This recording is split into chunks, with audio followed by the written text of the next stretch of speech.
The three most frequently heard comments in my 2 decades as a coach are: one, she's technically brilliant, but the board does not see her as a leader. Two, she has delivered excellent results in the past 3 years, but somehow lacks the gravitas. And the worst one, three, I faintly remember meeting her. So, what is the common thread? What is lacking? Anyone who is currently in a leadership position or aspires for one knows that executive presence is a leadership skill which is critical for success. It demonstrates your ability to get the job done. This difficult to define and easy to spot skill is critical for leadership success. While it's directly linked to business results, it does not reflect your true capability. However, it's how others perceive you as a leader. As Sheryl Sandberg famously remarked, leadership is about making others feel better in your presence and making sure the impact lasts even in your absence. Going a step further, defining executive presence for women leaders is even tougher for the simple reason that you have to include and layer it with societal prejudices and workplace biases. How does a young woman move forward when society hasn't yet made a playbook for modern workplaces? Also, we receive conflicting messages. First, we were told to lean in, and after some backlash, the men were told to lean out. How does a young woman leader go up the corporate ladder when the path is defined by men? In fact, the rungs of the ladder are very different for women leaders. Yet, as the McKinsey report has shown, in fact, some of the rungs may be even broken. Clearly, the destination is the same, but the path is very different. The good news now, the current business climate is very conducive for women leadership. Companies are constantly framing policies and working out ways to improve or enhance the impact women can have.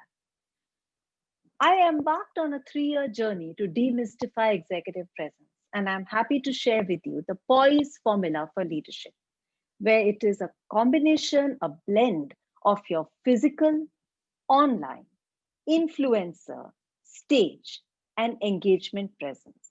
Now, the second bit of good news: executive presence is a skill and not a trait, making it learnable. Over the next few minutes, I'm going to share with you 5 executive presence tips which are going to provide you the toolkit to strengthen your personal brand. The first one is the first impression. While physical presence may be the tip of the iceberg, but research has clearly shown several times that we form opinions within seconds of meeting a stranger. First impressions serve a twofold purpose. They reveal who we are and put our listeners at ease. A powerful blend of verbal and non-verbal communication. It is direct eye contact, a warm greeting, posture, which shows how you carry your life's experiences, and your ability to connect the dots and find common areas of interest, which take away the awkwardness and make it easy for people to connect with you. Synchronize this with appropriate attire, and you gain credibility instantly and display your ability to lead. Aspiring women leaders need to move away from submissive and body compressing gestures, like slouching at the table, rounding your shoulders, looking down constantly, folding your hands in your lap, making yourself invisible or making yourself small. Therefore, first impressions are about the energy you bring into the room and how it changes the dynamic within the room once you walk in. It's also about the volume of space you take up when you're physically in the room and the space you take up in people's minds once you have left the room. The second tip: Improve and invest in your online presence. You are the CEO of your personal brand.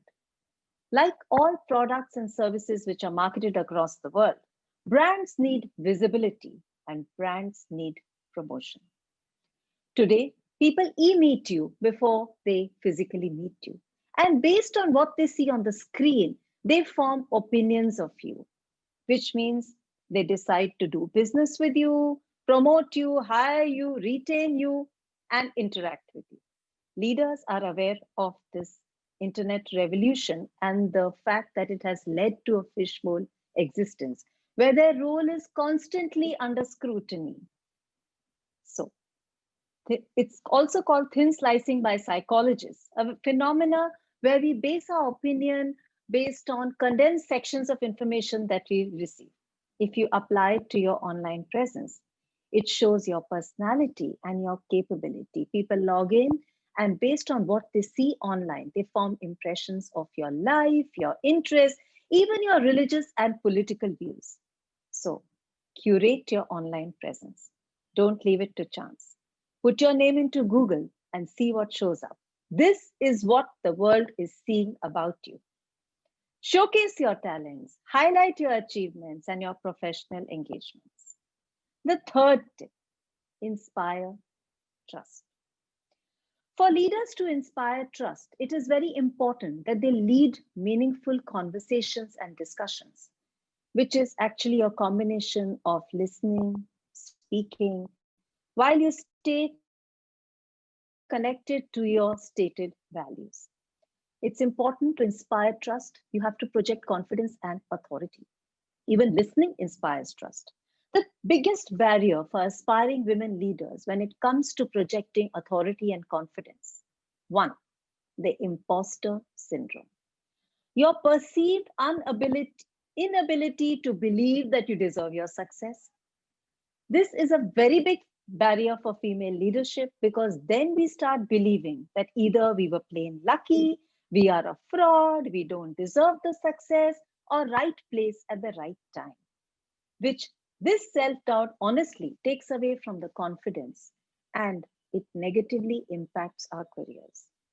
As per the 2014 Hewlett Packard internal research, women apply for a position only if they believe they are 100% qualified for the job. Men, on the other hand, confidently apply if they feel they meet only 60% of the job specifications. So, ladies, own your success. Another barrier is the fear of projecting authority in the workplace. The more powerful we become, the lower is our likability quotient. As women, it bothers us and we are concerned about what others think of us. Men, on the other hand, fearlessly climb the corporate ladder because they don't face this dilemma. The fourth, enhance your public speaking skills. The job of a leader, regardless of the era, has always been to inspire, to motivate, to persuade. And there is a direct connect between public speaking and leadership. The biggest myth is that extroverts make great speakers. Not true at all. Leadership is not about being heard, it's also about creating an impact. Women can convey much more authority and confidence if they focus on two aspects. One, the voice. Learn to modulate your voice and speak from the core, which will lead to a deeper resonance. Because in today's workplaces, the vocal element has gained a lot of importance and the role of audio has been enhanced drastically. Secondly, of course, verbal communication. Weed out the fillers. They take away from the crispness of your message. Words like, uh, hmm, like, actually, basically. Instead, pepper your conversation with powerful pauses. Secondly, women, in a bid to appear more polite, tend to apologize more. Cut it out, ladies. Never start a sentence with, I'm sorry. during the current pandemic. Another aspect of online presence, which has become tremendously important, is your virtual presence.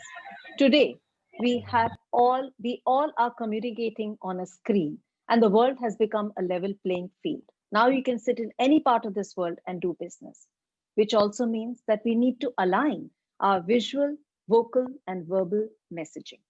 Whether it is over communicating and using more words because there are no non-verbal cues, or it is encouraging participation, or it is watching out for signs of disconnect to encourage engagement, we need to focus on these elements. Finally, fifth point, build your internal and external networks.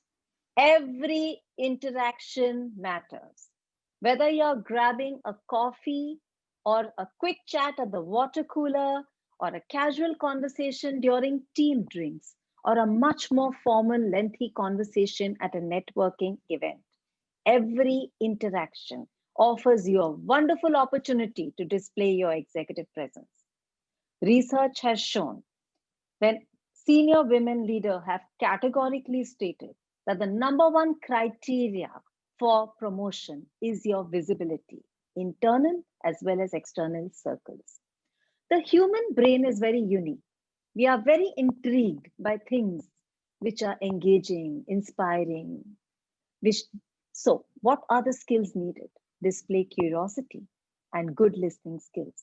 It will help you grow and maintain your network. I would go a step further and say that networking is a lot like farming. First, you make an investment of time, energy, resources, and later you get the result. And sadly, there are no shortcuts. Networking is also a lot like banking. First, you make a deposit and then you can make a withdrawal, which means you need to have a credit balance. So, help others achieve their personal and professional goals, and they will help you achieve yours. Internally, you can increase your visibility by volunteering for projects, showcasing your team's achievements, and also participating in CSR initiatives. Externally, you can build your visibility by becoming a speaker or an active member of a professional association, a charity, or supporting a cause that you're passionate about. Collaborate with clients, colleagues, mentors. Display your ability to get along with people and let them see you in action. I'm firmly convinced that visibility leads to more opportunities. Sensing the importance of grooming future women leaders in executive presence, I started an NGO, Catalyst, that bridges the gender gap. We have impacted over 1,400 young women engineers with our 600-hour curriculum and, of course, the support of our capable mentors. Currently, we have about 700 women in our program across 4 centers in India. I would like to conclude by saying women boast innovation. Women are excellent at interacting on a one-on-one basis. Women lead with warmth and empathy. Companies that have women on the board increase profits. And having even a single woman in a boardroom full of men is going to improve the quality of the conversation and the governance standards.